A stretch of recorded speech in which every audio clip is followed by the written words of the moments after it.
What's up guys, it's me Jeremy. The patch 6.6 notes are out, and with every new patch brings us a whole bunch of brand new balance changes that are going to affect the meta. And with every new buff or nerf, there's always some hidden or indirect changes as a result. Just before we start, here are some of my favorite comments where I asked what your favorite cereal was. Today I want to know what's your favorite change from patch 6.6.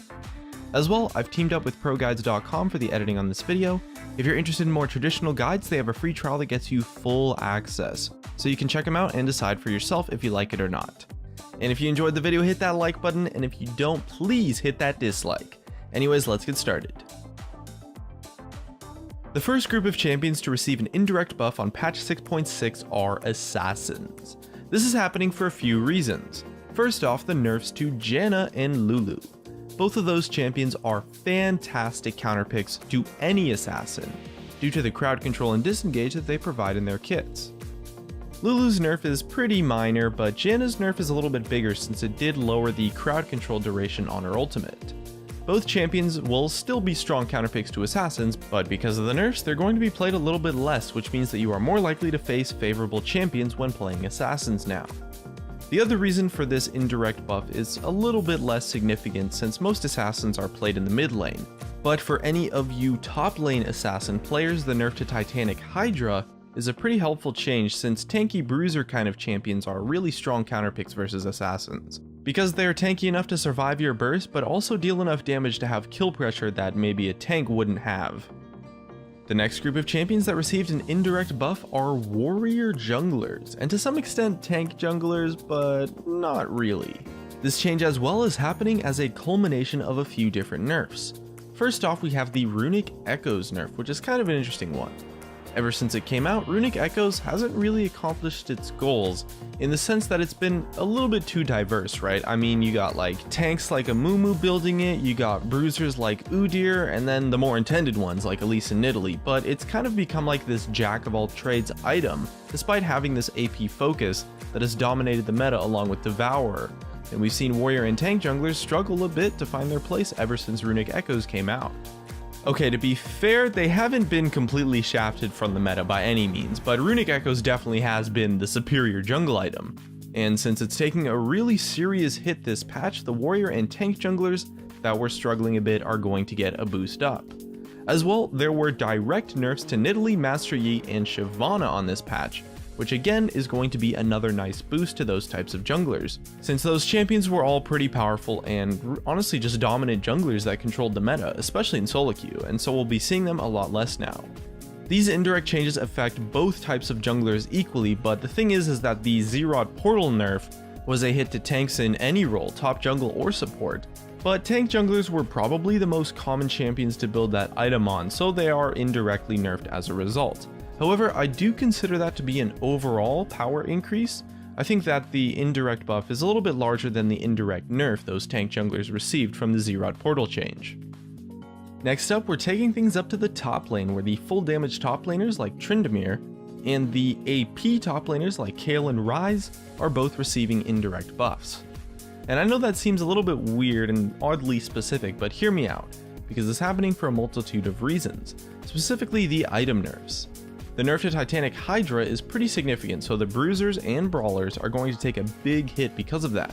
That item was core on a lot of those kinds of champions, and a big part of their power was in part due to Titanic Hydra. So it's a well-deserved nerf that will affect a lot of champions and the top lane meta as a whole.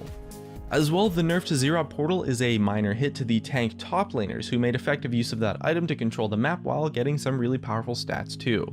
And when you look at it, the bruisers and tanks actually cover a large variety of champions, so the full damage top laners and the AP top laners are essentially just all of the remaining top laners that were not affected by the item nerfs on this patch, since they just never build those items. And as a result, their opponents who are building those items are going to be a little bit weaker overall, so the AP and damage top laners will have an easier time finding success now. As well, both Quinn and Fiora received direct nerfs on this patch, and they were really tough matchups for almost any top laner, so that's a pretty big boost to pretty much everyone else too. In addition, there's also an indirect buff towards burst damage all-in oriented supports. so champions like Annie support and Zyra support especially, as well as stuff like maybe Brand and Vel'Koz and such to some extent, but it definitely favors the supports that are trying to one-shot someone with a full combo that packs a big punch. And again, just like with the others, this is happening for a multitude of reasons. First off, we have the nerf to Kalista. Now this one's a little bit weird, but it actually makes a lot of sense. Kalista is one of the worst AD carry matchups for any burst damage support, and the reason why is actually because of her ultimate. With Kalista's ultimate always on hand, a burst damage support has pretty much zero kill power on the enemy support for the entire duration of the lane after level 6, which forces you into a very predictable laning style, as a lot of the time you can maybe start your snowball and get that crucial lead by surprising the enemy support when they're out of position, when they're expecting you to focus the AD carry. But since you have so much burst, you can just one-shot them instantly. However, versus a Kalista, you don't have that option because of her ultimate. However, since she is getting a nerf, the matchup will be a little bit easier and you'll see her being played a lot less now.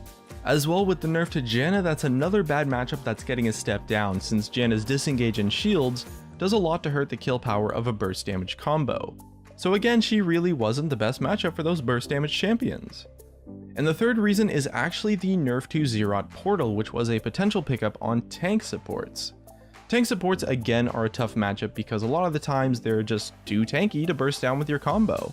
However, this factor is really minor since unlike the junglers and the top laners, Xerath Portal wasn't really that core on a tank support, or maybe it would get picked up super late in their build. Because Banner of Command honestly most of the time would be a better item for the team-wide utility because it builds out of Aegis, so it's unlikely that this will affect them that much, although it is worth mentioning though.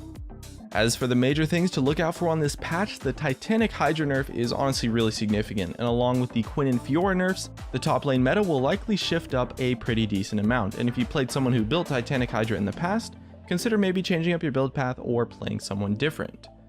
The Xerath Portal nerf is also kind of reasonable, but it's definitely still a strong item to control the map, and this change is definitely going to be less significant than the Titanic Hydra nerf.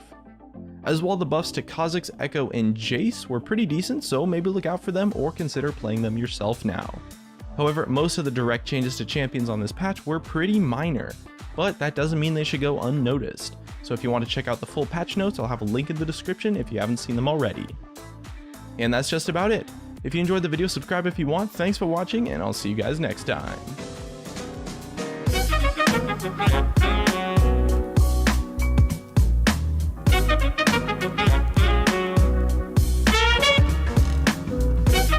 be right back.